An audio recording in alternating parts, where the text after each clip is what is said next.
Hey there, welcome to another episode of Olympics with Elroy. I'm excited today to tell you another little bit of history. But this time, I want to talk about an Olympian from 100 years ago. Now, this Olympian competed in the 1924 Paris Olympics, and he was a Scotsman by the name of Eric Liddell. Now, the thing is, you may have seen a fantastic movie called Chariots of Fire, and it really is a great movie. It details what I am about to talk about, although there is some stuff I'm gonna bring up that it doesn't quite cover. Now, Eric Liddell was quite a cool guy. He was very, very fast, and he had an unorthodox method of running. He would run with his head back, looking up into the heavens. Now, the thing about Eric Liddell was that he was a very, very devout Christian, and he didn't believe that you could run on Sunday. Well, not that you could, but that you should. He didn't think you should. And so, when the Olympics were coming up, his heat that he was really good at, the 100 meters, was set to occur on a Sunday, one of the qualifying rounds. And it was probably about 9 months early that he told the British Olympic Committee that he couldn't do that, and could they maybe see if they could reschedule. Now, unfortunately, the British Olympic Committee was not very fond of actually working during that period, and so they sat on the letter and didn't actually reach out to the Olympics for quite a long time. And then, right before everything was set to go, they reached out, but it was far too late. So, Eric wanted to stick to his values. And so he got a lot of pressure from the British Olympic Committee. They told him things like, oh, well, if you're running, then you'll be glorifying God. So why don't you just go ahead and run? Or I think it will be okay for you to run for your country. But Eric would not listen to any of it. So what Eric did was something that no one thought he would be successful at. He signed up to run the 400 meters. Now, you see, the thing is, that's 4 times as far, but it's a very different event. 100 meters is an all-out sprint, but 400 has a lot of different strategy involved because you have to make it quite further. And he had only run that a couple times before the Olympic Games. So, when the day came for him to run it, and he did the qualifying, he did well.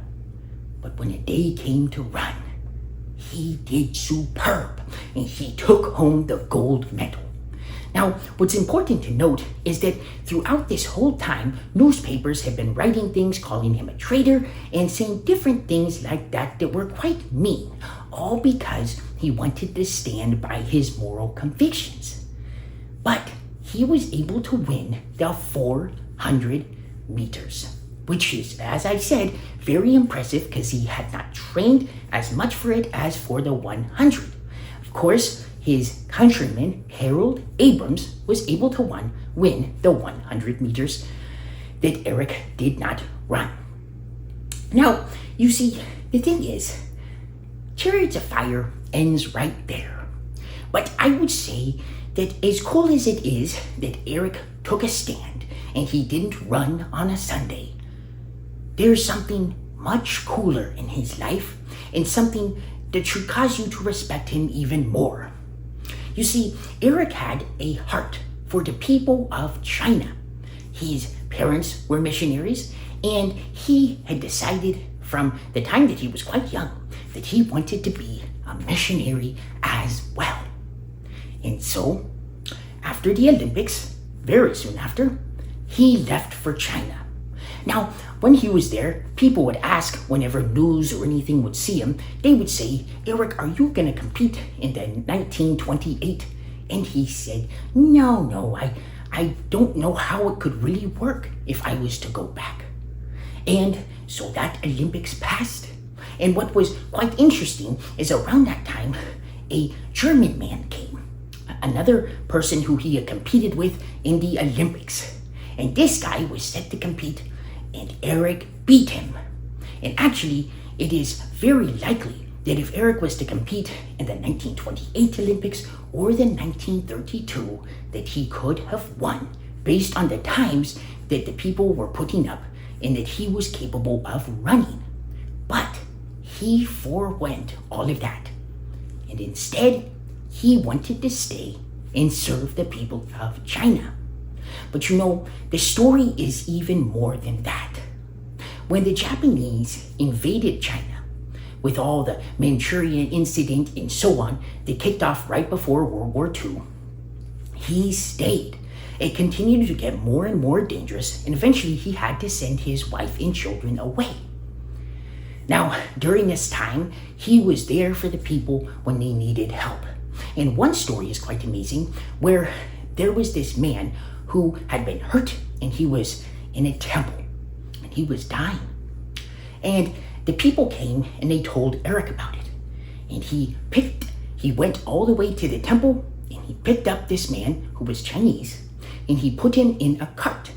But then they heard about another man who was also hurt. And he went and he got that man and put him in a cart as well. Now, what is important to know about this is that he was surrounded by the Japanese. And if he had been caught helping their enemy, it is very certain that all three of them would have been shot. But he cared about the people and he wanted to serve them. Now, the thing about Eric Liddell is once Pearl Harbor occurred and once Britain became an official enemy of Japan, he and all of the others like him, missionaries or diplomats that were still around or people like that, were all taken to a camp where for the next several years they stayed. Actually, he was there all the way until 1945. Now, the thing about Eric is in that camp, he was there to help his fellow inmates. And he encouraged them. And as you read stories about him, it was pretty impressive just how everybody remembered how he wanted to help them, how he wanted to encourage them. Now, unfortunately, right before the end of the war, just a couple months before, Eric died. He had a tumor that was in his brain. It is likely that it occurred when he had a collision about 10 or 15 years earlier when someone was filming him on a track in China. You see, the story of Eric Liddell is more than a man who wouldn't run on a Sunday. It's a man who loved the people, who wanted to encourage them, who wanted to share Jesus with them. And he was willing to stay even when things got dangerous. Even today, if you go to China, you will see a monument to Wei Chen, who is Eric Liddell. So as you watch the Paris Olympics, 100 years later, but in the same place, think about the man that walked those same streets, that was willing to give up fame and willing to give up fortune, such as advertisements and things like that, to go serve a people halfway around the world because he loved them. Well, I'll see you guys in the next episode of Olympics with Elroy. Don't forget to like and subscribe. See ya.